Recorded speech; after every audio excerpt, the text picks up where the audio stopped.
வணக்கம் மக்களே, நான் தான் உங்கள் மதுரைக்காரன் விஜய்.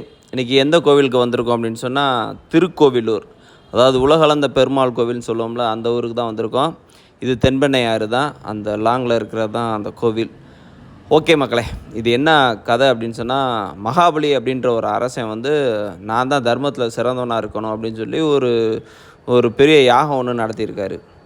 அப்போ வந்து அவரோட ஆணவத்தை அடக்கிறதுக்காண்டி விஷ்ணு என்ன செஞ்சுருக்காருன்னா வாமன அவதாரம், அதாவது குள்ள அவதாரம் எடுத்து வந்திருக்காரு. எனக்கு ஒரு 3 அடி மண் கொடுங்கன்னு சொல்லி அவர்கிட்ட கேட்டிருக்காரு. உடனே அவர் பார்த்துருக்காரு, என்னடா இம்மினிக்கானா இருக்காரு, சரி 3 அடி மண் தானே, எடுத்துக்கோ வச்சுக்கோ, உனக்கு அந்த 3 அடியை கொடுத்துறேன்ருக்காரு.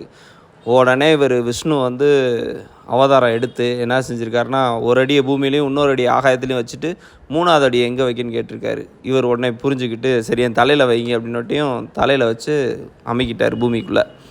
அவரோட ஆணவமும் அதோட அழிஞ்சு போச்சு. உடனே சரி இவரோட பக்தியை மெச்சி வந்து விஷ்ணு வந்து அவருடைய அவரை வச்சுக்கிட்டாரு.